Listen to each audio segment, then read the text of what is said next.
Hello friends, Praveen study classes के YouTube channel में आप सभी का स्वागत है। मेरे प्यारे दोस्त, मैं हूं प्रवीण कुमार और आप सभी को प्यार भरा नमस्कार। दोस्तों, हम लोग लूसेंट में संविधान चल रहे थे और संविधान की कड़ी में आज हम लोग उसी कड़ी को आगे बढ़ाते हुए आज हम लोग कुछ नए बातें के बारे में सीखेंगे। तो हमने आपके साथ पिछले वीडियोज में बहुत सारी बातें कर चुके हैं। 1773 का रेगुलेटिंग एक्ट है ना, 1784 का पिट्स इंडिया एक्ट, 1793 का चार्टर एक्ट अधिनियम और 1813 का चार्टर अधिनियम और 1833 का चार्टर अधिनियम और 1858 इसी प्रकार से लेकर के 1861, 1873, 1892 और 1909 है ना। इन सारे चार्टर अधिनियम के बारे में चर्चा किए हैं डिटेल से। यदि आप नहीं देखे तो जाकर पिछले वीडियोज को जरूर देखिए। आज उसी कड़ी को आगे बढ़ाते हुए हम लोग आज भारत शासन अधिनियम 1919 के बारे में चर्चा करेंगे और यहीं से आगे की ओर बढ़ेंगे। चलिए तो शुरू करते हैं। मेरे प्यारे दोस्त, आप जरूर देखिए 1919 का भारत शासन अधिनियम क्या है, इसके बारे में क्या क्या जानना है हम लोग को। तो इसको मॉन्टेग्यू चेम्सफोर्ड सुधार अधिनियम के नाम से भी जाना जाता है। कल हमने आपको बताया था कि मॉन्टेग्यू जो भारत का सचिव हुआ करते थे इंग्लैंड में, ब्रिटेन में, और चेम्सफोर्ड जो है भारत का वायसराय, भारत के गवर्नर जनरल को भारत का वायसराय, गवर्नर जनरल के नाम को वायसराय का नाम कब दिया गया, तो 1858 के अधिनियम के द्वारा। ये हमने आपको चर्चा भी किया था। मुगल सम्राट के पद को भी समाप्त किया गया था। तो इन सारी बातों को आप जरूर याद रखिए। तो इसमें जो है इस अधिनियम की मुख्य विशेषताएं हैं, कई विशेषता। जैसे पहला विशेषता क्या है, केंद्र में द्विसदनात्मक, क्या केंद्र में द्विसदनात्मक विधायिका की स्थापना की गई। ये हमने आपको चर्चा किया था। प्रथम राज्य परिषद और दूसरी जो है केंद्रीय विधानसभा। राज्य परिषद के सदस्यों की संख्या 60 थी और केंद्र जिसमें 34 निर्वाचित होते थे और उनका कार्यकाल 5 वर्षों का होता था। केंद्रीय विधानसभा के सदस्यों की संख्या 144 थी, जिनमें जो था 104 निर्वाचित होते थे और 40 मनोनीत होते थे। इनका कार्यकाल जो होता था 3 वर्षों का होता था, है ना। दोनों सदनों के अधिकार समान थे। ऐसा नहीं कि पहले सदन ने मतलब राज्य परिषद और दूसरी केंद्रीय विधानसभा का अधिकार अलग अलग थे। इनमें सिर्फ एक अंतर था कि बजट पर स्वीकृति प्रदान करने का अधिकार निचले सदन को था, है ना। प्रांतों में द्वैत शासन प्रणाली का प्रवर्तन किया गया। प्रांतों में द्वैत शासन के जनक कौन थे, तो हमने आपको बताया था लियोनस कार्टियस, है ना, थे। इन्हीं के अनुसार प्रांतों में द्वैत शासन की व्यवस्था की शुरुआत की गई। इस योजना के अनुसार प्रांतीय विषयों को 2 वर्गों में विभाजित किया गया, आरक्षित वर्ग एवं हस्तांतरित या आंतरिक, है ना। तो इस योजना के अनुसार प्रांतीय विषयों को 2 वर्गों में विभाजित किया गया, मतलब बांटा गया, आरक्षित तथा हस्तांतरित या आंतरिक। क्या है ये योजना, इसके बारे में जानिए, है ना। चलिए आप सारी बात को गहनता से अध्ययन करते चलिए। तो आरक्षित विषय क्या था, तो वित्त, भूमि कर, अकाल सहायता, न्याय, पुलिस, पेंशन, आपराधिक जातियां, छापाखाना, समाचार पत्र, सिंचाई, जलमार्ग, कारखाना, बिजली, गैस, बॉयलर, श्रमिक कल्याण, औद्योगिक विवाद, मोटर गाड़ियां, छोटे बंदरगाह और सार्वजनिक सेवाएं आदि। ये जो थे आरक्षित वर्ग थे। इस पर कानून कौन बना सकता था, तो केंद्रीय विधानसभा। हस्तांतरित क्या थे, तो शिक्षा, पुस्तकालय, क्या थे, तो शिक्षा थे, पुस्तकालय थे, संग्रहालय, स्थानीय स्वायत्ता शासन, चिकित्सा सहायता, सार्वजनिक निर्माण विभाग, आबकारी उद्योग, तौल तथा माप, सार्वजनिक मनोरंजन पर नियंत्रण, धार्मिक तथा अग्रहार दान। आरक्षित विषयों का प्रशासन कौन करता था, तो उसकी कार्य परिषद के माध्यम से किया जाना था। मतलब आरक्षित विषयों का प्रशासन जो था गवर्नर करते थे, जिन्हें बाद में वायसराय बना दिया गया था। तो उनका नाम बदल करके वायसराय कर दिया गया था। तो आरक्षित विषयों पर शासन जो था कौन करता था, गवर्नर, और उसकी कार्य परिषद के माध्यम से किया जाना था। जबकि हस्तांतरित विषयों का प्रशासन गवर्नर द्वारा विधान परिषद के प्रति उत्तरदायी मंत्रियों की सहायता से किया जाना था, है ना। इस द्वैत शासन प्रणाली को 1935 के एक्ट के द्वारा समाप्त कर दिया गया। तो 1919 ईस्वी में द्वैत शासन प्रणाली को लागू किया गया और 1935 ईस्वी में द्वैत शासन प्रणाली को क्या कर दिया गया, समाप्त कर दिया गया। समझ रहे हैं? द्वैत शासन प्रणाली मतलब जहां पर दो प्रकार के शासन हो, है ना, एक जो है आपको गवर्नर के द्वारा और उसके कार्यकारी परिषद के द्वारा किया जाता था, और दूसरा जो था वो विधान परिषद के प्रति उत्तरदायी मंत्रियों की सहायता से किया जाना था। तो द्वैत शासन प्रणाली कब लागू हुआ? तो मॉन्टेग्यू चेम्सफोर्ड सुधार 1919 के अधिनियम के द्वारा, और इसे समाप्त कब कर दिया गया? तो 1935 के अधिनियम के द्वारा इसे समाप्त कर दिया गया। जरूर याद रखिए, बहुत ही इंपॉर्टेंट प्रश्न बनता है ये कि किस अधिनियम के द्वारा द्वैत शासन प्रणाली को समाप्त किया गया? तो 1935 के अधिनियम के द्वारा, है ना। थोड़ा सा टफ 2-3 चैप्टर आपको लगेगा, इसके बाद एकदम इजी पूर्वक समझते जाएंगे आप। चलिए, चौथा पॉइंट क्या था? मतलब ये जो है भारत शासन अधिनियम का चौथी विशेषता थी कि भारत सचिव को अधिकार दिया गया कि वह भारत में महालेखा परीक्षक की नियुक्ति कर सकता है। मतलब भारत सचिव को, और भारत सचिव कहाँ होता था? तो भारत सचिव होता था इंग्लैंड में, वहीं बैठता था। तो वो क्या था कि भारत में महालेखा परीक्षक की नियुक्ति कर सकता था और करके यहाँ भेजता। इस अधिनियम ने भारत में एक लोक सेवा आयोग का गठन का प्रावधान किया। आप जानते हैं कि संघ लोक सेवा आयोग का गठन 1926 ईस्वी में हुआ भी था, है ना, जो आपको देखने को आगे मिलेगा। में ली आयोग 1923-24 की सिफारिश पर सिविल सेवकों की भर्ती के लिए केंद्रीय लोक सेवा आयोग का गठन किया गया। आप जानते हैं कि भारत में पहली बार प्रतियोगिता परीक्षा का आयोजन कब किया गया था?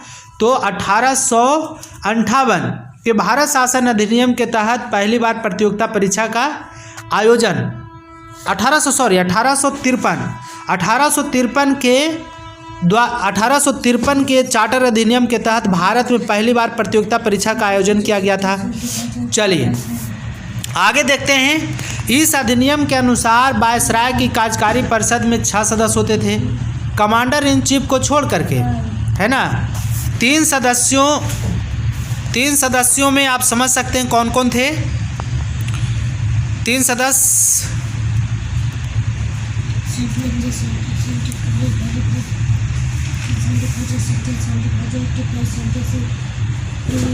कौन कौन थे? तो समझिए, इसने सांप्रदायिक आधार पर सिखों, भारतीय ईसाइयों, मंगल भारतीयों और यूरोपियों के लिए भी पृथक निर्वाचन सिद्धांत का सिद्धांत को विस्तारित कर दिया गया। इसमें पहली बार केंद्रीय बजट को राज्यों के बजट से अलग कर दिया गया, है ना। इसके अंतर्गत एक वैधानिक आयोग का गठन किया गया, जिसका कार्यकाल कितने वर्षों का होता था? 10 वर्ष के बाद जांच करने के बाद अपनी रिपोर्ट प्रस्तुत करना था। इस अधिनियम में केंद्रीय विधानसभा में वायसराय के अध्यादेश जारी करने की शक्ति को निम्न रूप में बनाए रखा गया। कुछ विषयों से संबंधित विधेयक को विचारार्थ प्रस्तुत करने के लिए उसकी पूर्व अनुमति आवश्यक थी। मतलब कि कौन सा विधेयक, जैसे अभी हम लोग जो है ये है कि अध्यादेश जारी करने के लिए राष्ट्रपति की पूर्व अनुमति जरूरी है ना। तो ये बात थी। तो उसी प्रकार से उस समय भी कुछ केंद्रीय विधानसभा में वायसराय के अध्यादेश जारी करने की शक्तियों के निम्न रूप में बनाए रखा गया। क्या रखा गया? कुछ विषयों से संबंधित विधेयक को विचारार्थ प्रस्तुत करने के लिए, क्या करने के लिए? विचारार्थ प्रस्तुत करने के लिए उसकी पूर्व अनुमति जरूरी थी। उसे भारतीय विधानसभा द्वारा पारित किसी विधेयक को वीटो करने या सम्राट के विचार के लिए आरक्षित करने की शक्ति थी, है ना। मतलब उसे आरक्षित रख दिया जाता था। मतलब कि जब तक सम्राट इस पर अपना विचार नहीं देंगे तो वो वीटो लगा सकता था। उसे यह शक्ति थी कि विधानमंडल द्वारा नामंजूर किए गए या पारित न किए गए किसी विधेयक या अनुमोदन को प्रमाणित कर दे। तो ऐसे प्रमाणित विधेयक विधानमंडल द्वारा पारित विधेयक के समान हो जाते थे, है ना। जब वो पारित न किए गए किसी विधेयक या अनुदान को प्रमाणित कर देता था तो ऐसे प्रमाणित विधेयक विधानमंडल द्वारा पारित विधेयक के समान हो जाते थे। या वह आपात स्थिति में अध्यादेश बना सकता था जिनका स्थायी अस्थायी अवधि के लिए विधिक प्रभाव होता था। तो कोई ज़्यादा इंपॉर्टेंट बातें नहीं है, बस इसमें आपको यही याद रखना है कि संघ लोक सेवा आयोग का गठन कब किया गया। तो एक लोक सेवा आयोग का गठन किया गया 1926 ईस्वी में। कब? 1926 ईस्वी में। द्वैध शासन प्रणाली को कब समाप्त किया गया? तो द्वैध शासन प्रणाली को भारत शासन अधिनियम 1935 के द्वारा समाप्त कर दिया गया। बनाया कब, लागू किया गया था? तो द्वैध शासन प्रणाली को मॉन्टेग्यू चेम्सफोर्ड सुधार मतलब भारत शासन अधिनियम 1919 के द्वारा लागू किया गया था।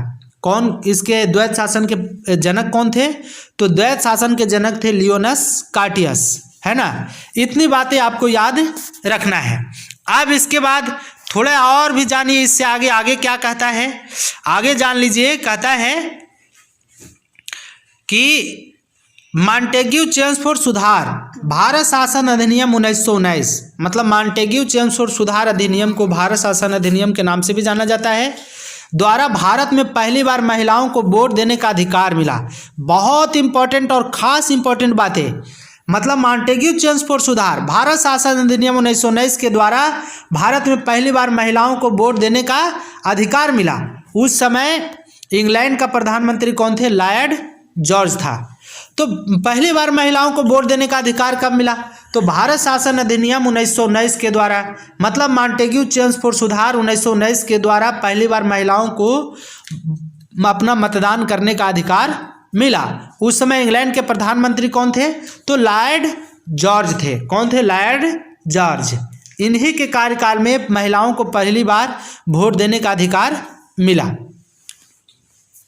तो बहुत इंपॉर्टेंट बात है, जरूर याद रखिए। तो 3 बातें हम लोग को भारत शासन अधिनियम से याद रखना है। पहला ये याद रखना है कि जो है क्या कि द्विसदनात्मक विधायिका की स्थापना की गई, है ना। मतलब द्वैध शासन को लागू किया गया। कब किया गया?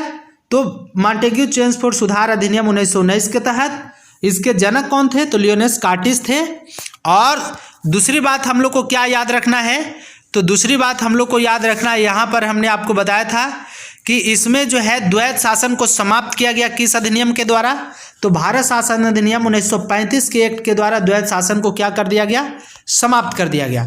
तीसरी बातें हम लोग को क्या इंपॉर्टेंट बातें याद रखना है कि पहली बार महिलाओं को वोट देने का अधिकार कब मिला? तो मॉन्टेग्यू चेम्सफोर्ड सुधार अधिनियम 1919 के द्वारा भारत में पहली बार महिलाओं को वोट देने का अधिकार मिला।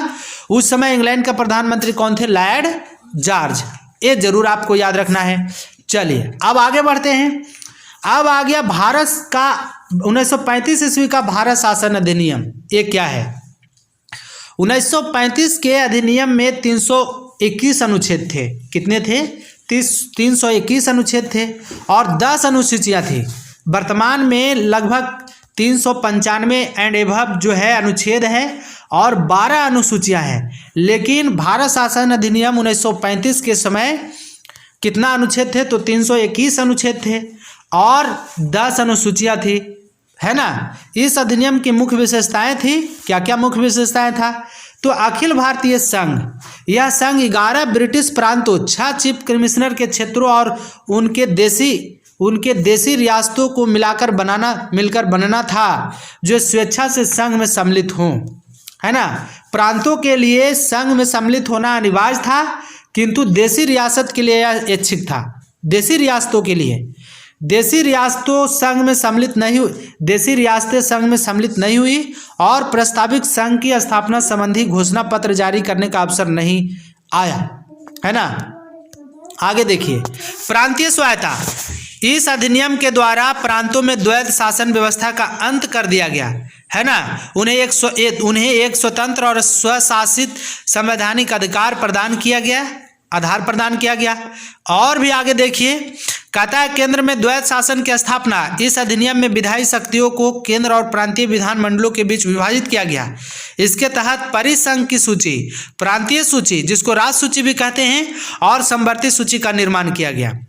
ठीक है, तो इतना याद रखना है कि भारत शासन अधिनियम के समय कितना अनुच्छेद थे? तो 321 अनुच्छेद थे। कितनी अनुसूचियाँ थी? तो 10 अनुसूचियाँ थी, है ना। इतनी बातें आपको सिर्फ याद रखना है। भारत शासन अधिनियम 1935 के द्वारा द्वैध शासन की व्यवस्था को समाप्त कर दिया गया। इतनी बात आप याद रखिए। चलिए आगे बढ़ते हैं। आगे देखिए, समझिए और देखिए क्या कहता है। कहता है कि परिसंघ की सूची के विषय पर, क्या, परिसंघ की सूची के विषय पर परिसंघ विधानमंडल को विधान बनाने की अनन्य शक्ति थी। मतलब अत्यंत जो शक्ति इसके पास था वो किसी के पास नहीं था। इस सूची में विदेशी कार्य, करेंसी और मुद्रा, नौसेना, वायुसेना, जनगणना जैसे विषय थे। प्रांतीय सूची के विषय पर प्रांतीय विधानमंडलों की अनन्य अधिकारिता थी। यानी इस सूची में वर्णित विषयों पर प्रांतीय विधानमंडल को कानून बनाने का अधिकार था, है ना। प्रांतीय सूची पर, परिसंघ की सूची पर, परिसंघ की सूची के विषयों पर परिसंघ विधानमंडल को विधान बनाने का मतलब कानून बनाने की शक्ति थी। और प्रांतीय सूची के विषयों पर प्रांतीय विधानमंडल को कानून बनाने का अधिकार था। प्रांतीय सूची के कुछ विषय थे, पुलिस अभी भी आता है, और प्रांतीय लोक सेवा और शिक्षा। समवर्ती सूची के विषय पर परिसंघ और वर्तमान और प्रांतीय विधानमंडल दोनों विधान बनाने के लिए सक्षम थे, परंतु इसमें क्या था कि समवर्ती सूची के कुछ विषय थे, दंडी विधि और प्रक्रिया, सिविल प्रक्रिया, विवाह एवं विवाह विच्छेद, है ना। इसके बारे में जानिए क्या है। तो ये था कि ऊपर उल्लेखित उपबंधों के अधीन रहते हुए किसी भी विधानमंडल को दूसरे की शक्ति का अतिक्रमण करने का अधिकार नहीं था। लेकिन वायसराय द्वारा आपात की उद्घोषणा किए जाने पर परिसंघ विधानमंडल को प्रांतीय सूची के विषयों में विधान बनाने की शक्ति थी। दो प्रांतीय विधानमंडलों के अनुरोध पर परिसंघ विधानमंडल प्रांतीय विधानमंडल के विषयों में विधान बना सकता था।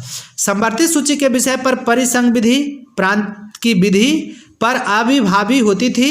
इस अधिनियम में अवशिष्ट विधायी शक्तियां वायसराय को दी गई थी।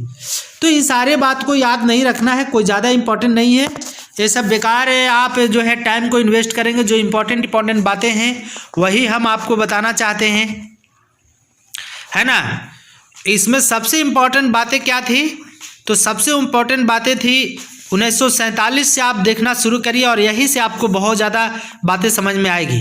क्या है, तो 1947 का भारतीय स्वतंत्रता अधिनियम, यहाँ से आप समझना शुरू करिए। ब्रिटिश संसद में 4 जुलाई 1947 को भारतीय स्वतंत्रता अधिनियम प्रस्तावित किया गया। 4 जुलाई 1947 ईस्वी को भारतीय स्वतंत्रता अधिनियम प्रस्तावित किया गया, जो 18 जुलाई 1947 को स्वीकृत हो गया। इस अधिनियम में 20 धाराएं थी।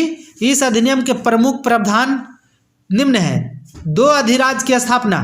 15 अगस्त 1947 को भारत एवं पाकिस्तान नामक 2 अधिराज्य बना दिए गए। हाँ, 2 अधिराज्य की स्थापना की गई। 1947 का भारतीय स्वतंत्रता अधिनियम में भारत और पाकिस्तान नामक 2 अधिराज्य बना दिए गए, है ना, और अधिराज्य बना दिए जाएंगे और उनको ब्रिटिश सरकार सत्ता सौंपेगी। सत्ता का उत्तरदायित्व दोनों अधिराज्यों को संविधान सभा को सौंपी जाएगी। दोनों अधिराज्यों की संविधान सभा को सौंपी जाएगी। भारत एवं पाकिस्तान दोनों अधिराज्यों एक गवर्नर जनरल होंगे, है ना, जिनकी नियुक्ति उनके मंत्रिमंडल की सलाह से की जाएगी।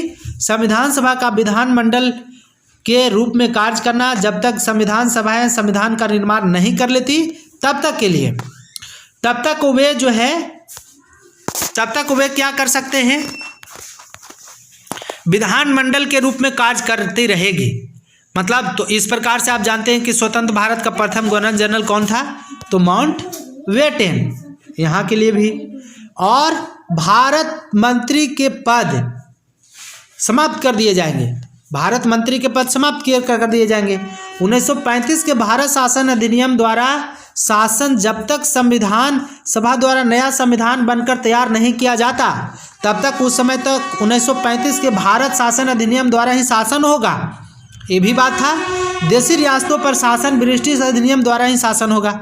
देशी रियासतों पर ब्रिटेन की सर्वोपरिता का अंत कर दिया गया। उनको भारत या पाकिस्तान किसी भी अधिराज्य में सम्मिलित होने और अपने भावी संबंधों को निश्चय करने की स्वतंत्रता प्रदान की गई। मतलब आगे देखिए, इस अधिनियम के अधीन भारत डोमिनियन को सिंध, बलूचिस्तान, पंजाब, पूर्वी बंगाल, पश्चिमोत्तर सीमा प्रांत और असम के सिलहट के छोड़कर भारत का शेष अधिराज मिला लिए गए। तो सिलहट जिले ये भी इतना इम्पोर्टेंट नहीं है, आप इसको भी मत याद रखिए। सिलहट जिले ने भारतीय स्वतंत्रता अधिनियम 1947 के प्रवृत्ति होने के पूर्व जनमत संग्रह में पाकिस्तान के पक्ष में मत दिया था, है ना। ये आपको जरूर याद रखना चाहिए। कहता है कि सिलहट जो है जिले ने भारतीय स्वतंत्रता अधिनियम 1947 के प्रवृत्ति होने के पूर्व जनमत संग्रह में पाकिस्तान के पक्ष में मत दिया था कि जनमत संग्रह होना चाहिए। अब यहाँ से आपको समझना है, यहाँ से मेन इंपॉर्टेंट बातें थी। जो अधिनियम हमने आपको बताया कि 1773 का रेगुलेटिंग एक्ट, 1784 का रेगुलेटिंग एक्ट, ये सब इंपॉर्टेंट है। ये सब इतनी भाषा को आप याद मत रखिए, सिर्फ ये याद रखिए कि भारत शासन अधिनियम 1935 के समय कितने अनुच्छेद थे, तो 300, हमने आपको बताया 300 कितना था, 21, और कितने अनुसूचियाँ थी, तो 10 अनुसूचियाँ थी। ये याद रखना है। 1935 के द्वारा द्वैध शासन प्रणाली को समाप्त कर दिया गया, ये याद रखना है। अब यहाँ से आपको बिल्कुल रूप से मेनली रूप से यहाँ से आपको समझना है कि यहाँ से क्या कहता है। चलिए, भारतीय संविधान सभा, यहाँ से आपको जरूर याद रखना है। कैबिनेट मिशन की संस्तुति के आधार पर भारतीय संविधान की निर्माण वाली संविधान सभा का गठन जुलाई 1946 में किया गया। तो संविधान सभा का गठन कब किया गया, जुलाई 1946 ईस्वी में। कैबिनेट मिशन के सदस्य कौन कौन थे, तो कैबिनेट मिशन, भारत में कैबिनेट मिशन कब आया, तो 1946 ईस्वी में, आप जानते हैं, है ना। और कैबिनेट मिशन के सदस्य कौन कौन थे, तो sir Stafford Cripps, Pethick Lawrence तथा एबी अलेक्जेंडर। तो कैबिनेट मिशन में कितने सदस्य थे, 3 सदस्य थे, sir Stafford Cripps, lord Pethick Lawrence तथा एबी अलेक्जेंडर। ये तीनों जो थे कैबिनेट मिशन के सदस्य थे। कैबिनेट मिशन ने संविधान सभा का गठन कब किया, तो जुलाई 1946 में। ये आप याद जरूर रखिए। आगे देखिए, भारत के लिए संविधान सभा की रचना हेतु भारतीय संविधान सभा का विचार सर्वप्रथम स्वराज पार्टी 1924 में प्रस्तुत की कि भारत के लिए भी संविधान होना चाहिए। ये विचार सबसे पहले किसके मन में आया, तो ये विचार सबसे पहले आया स्वराज पार्टी के मन में। और स्वराज पार्टी का कब आया, तो 1924 ईस्वी में। कब आया, तो 1924 ईस्वी में, कि भारत के लिए भी एक संविधान सभा होनी चाहिए। तो भारत के लिए संविधान सभा की रचना है, तो संविधान सभा का विचार सर्वप्रथम स्वराज पार्टी ने 1924 में प्रस्तुत की। अब आगे बढ़ते चलिए, अब यहाँ से सारे बातें इंपॉर्टेंट है आपके लिए। चलिए, संविधान सभा के सदस्यों की कुल संख्या 389 निश्चित की गई थी शुरू में, कि संविधान सभा में कुल कितने सदस्य होंगे, तो 389, कितना, 389, इतना सदस्य संविधान सभा में सुनिश्चित की गई, जिनमें 252 जो है ब्रिटिश प्रांतों के प्रतिनिधि, 4 चीफ कमिश्नर के क्षेत्र के प्रतिनिधि एवं 93 देशी रियासतों के प्रतिनिधि थे, है ना। ब्रिटिश प्रांतों के प्रतिनिधि थे कितना, 292। तो बस आपको इतना नहीं याद रखना, ये याद रखना है कि संविधान सभा के सदस्यों की कुल संख्या शुरू में कितनी थी, तो 389। ठीक है।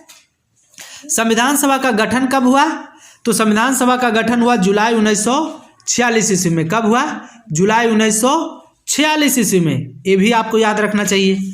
संविधान सभा, भारत के लिए भी संविधान होना चाहिए, ये विचार सबसे पहले किसके मन में आया, तो स्वराज पार्टी के मन में आया। स्वराज पार्टी का गठन कब हुआ था, तो 1923 ईस्वी में हुआ था, लेकिन ये मन में आया 1924 ईस्वी में, इसके मन में, कि भारत के लिए भी एक संविधान सभा होनी चाहिए। चलिए आगे बढ़ते हैं।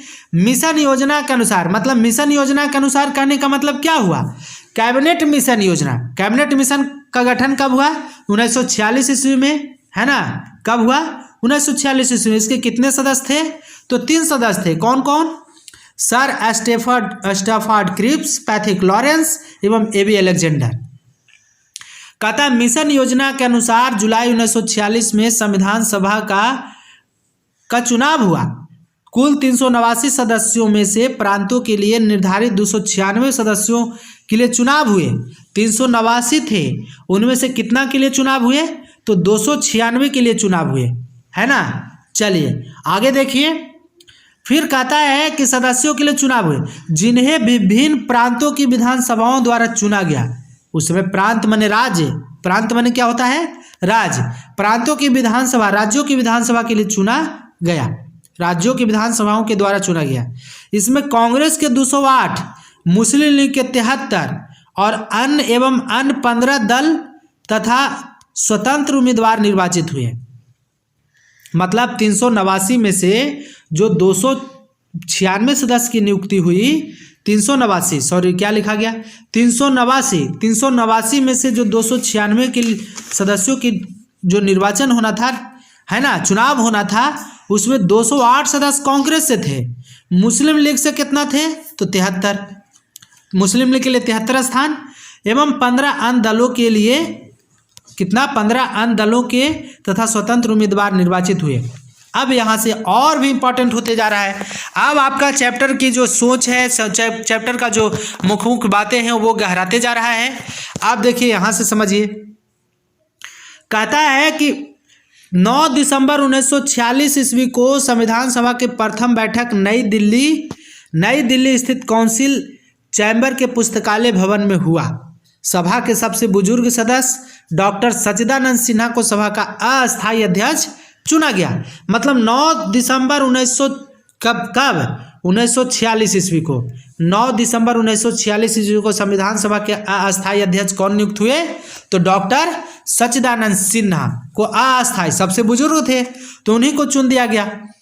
अब जो है सभा के सबसे बुजुर्ग सदस्य सच्चिदानंद सिन्हा को सभा का अस्थायी अध्यक्ष चुना गया।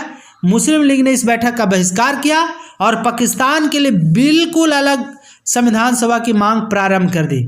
मतलब दो अधिराज्य जो बनाया गया था ना, भारत और पाकिस्तान, तो पाकिस्तान भी चाहता था कि मेरे लिए भी संविधान सभा का गठन हो और एक अलग अधिराज्य बनाया जाए। हैदराबाद एक ऐसी देशी रियासत थी जिसके प्रतिनिधि संविधान सभा में सम्मिलित नहीं हुए। कौन सा? हैदराबाद। प्रांतों या देशी रियासतों को उनकी जनसंख्या के अनुपात में संविधान सभा में प्रतिनिधित्व दिया गया। साधारणतः 10 लाख की आबादी पर एक स्थान का आवंटन किया गया था। प्रांतों का प्रतिनिधित्व मुख्यतः 3 प्रमुख समुदाय की जनसंख्या के आधार पर विभाजित किया गया। वे ये समुदाय कौन कौन थे?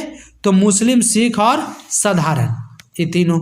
तो संविधान सभा के अस्थायी अध्यक्ष कौन नियुक्त हुए? डॉक्टर सच्चिदानंद सिन्हा। कब नियुक्त हुए? तो 9 दिसंबर 1946 ईस्वी को, है ना। इस सभा के सबसे बुजुर्ग व्यक्ति थे। अब आगे देखिए, आगे क्या कहता है? आगे कहता है कि संविधान सभा की प्रमुख समितियां, उनके अध्यक्ष, ये बहुत ही इंपॉर्टेंट है, आप जरूर इसे याद रखिए। संचालन समिति के अध्यक्ष कौन थे? डॉक्टर सच्चिदानंद सिंह, डॉक्टर राजेंद्र प्रसाद, जो भारत के प्रथम राष्ट्रपति बने।